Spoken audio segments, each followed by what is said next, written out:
So today we are going to learn how to create an Instagram account for your business.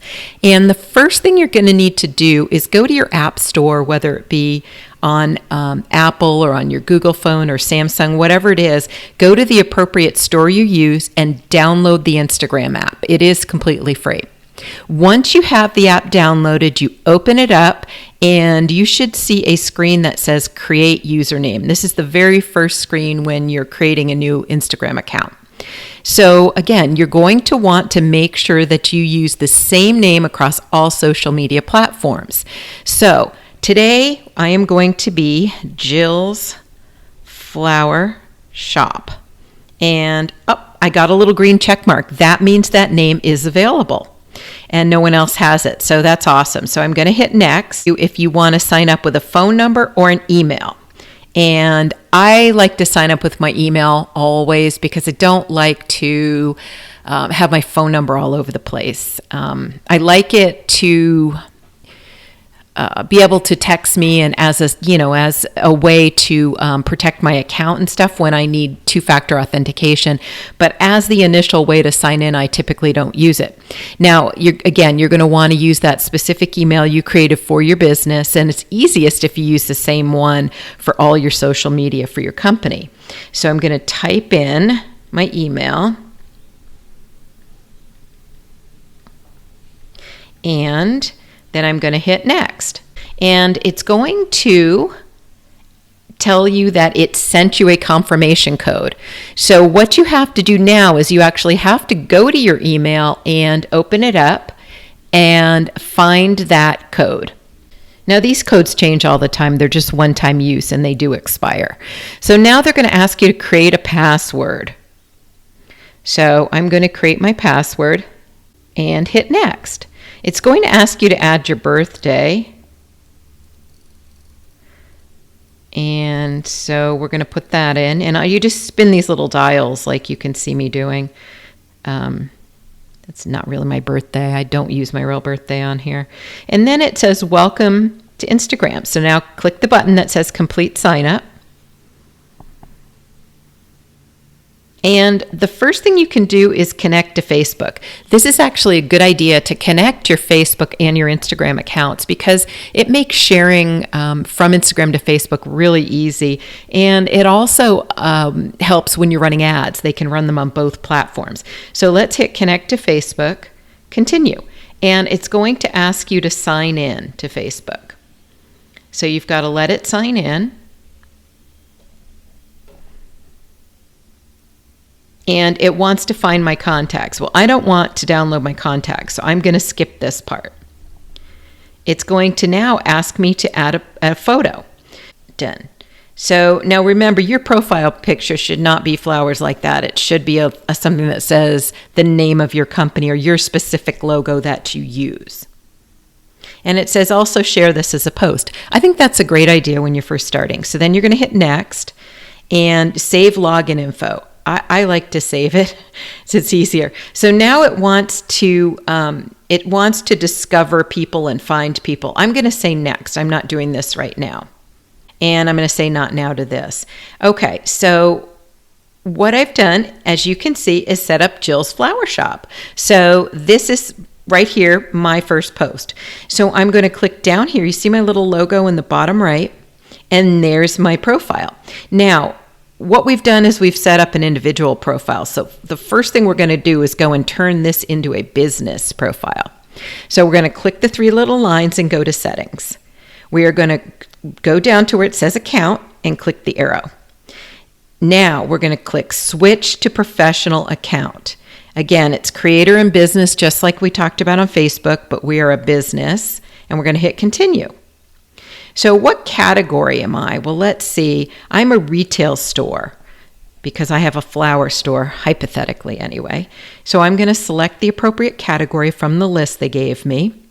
And I'm going to put my public information here. So it's going to be, they want my email, Jill@jillsflowershop.com. This is not real, FYI. Business phone number 949-123-4567, and your business address. Now, you're going to want to put your business address if you're a brick and mortar. Remember, if you're not a brick and mortar like I'm pretending to be right here, then you're not going to put this information on here. But since people visit me at my location, I want to make sure that they can find me. Okay, and you can also see you can remove the address. Okay, now we're going to go next. Now, connect to your Facebook page. Yes, absolutely, connect to your Facebook page.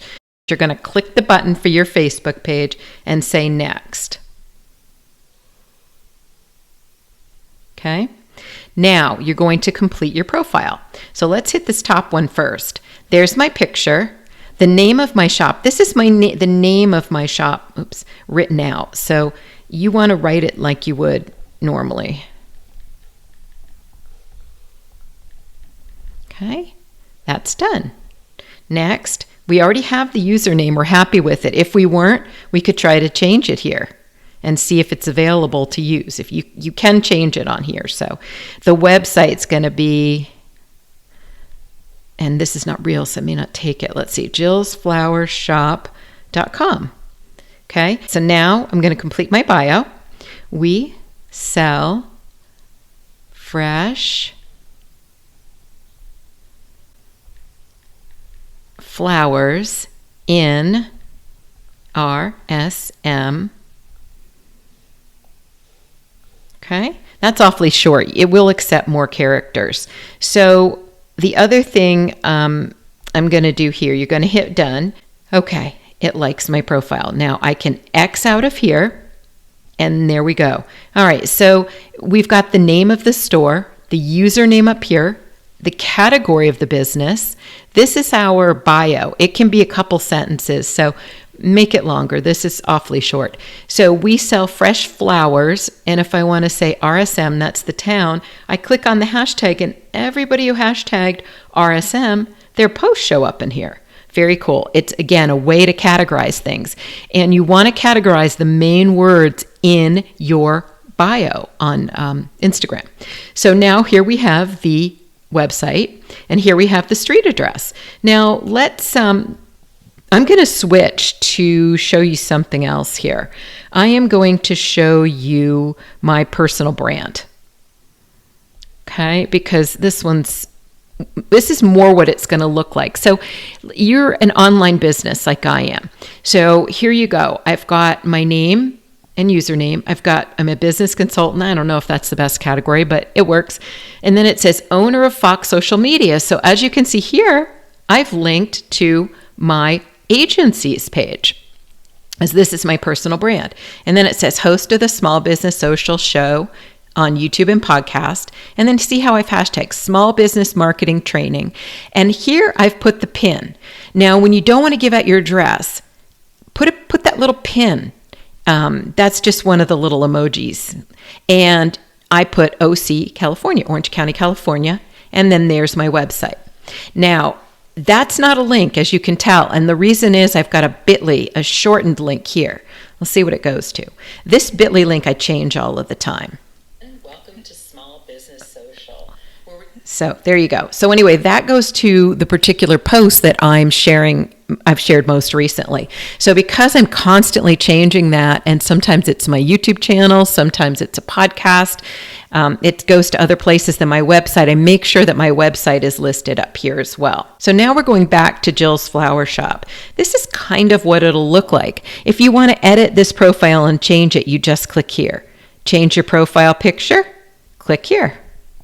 If you want to edit your bio, you click here. You can click pretty much into any of these things here. So any of the information right here that you see can be updated. So we click done. Now, if you get lost in the shuffle here, always click the tiny circle on the right. You will always go back to your profile. When you click home, you're going to go to your feed. Now, there's not a lot in my feed right now because I didn't follow anyone yet. So we'll get your basic setup, and we're going to go into more detail in the next video.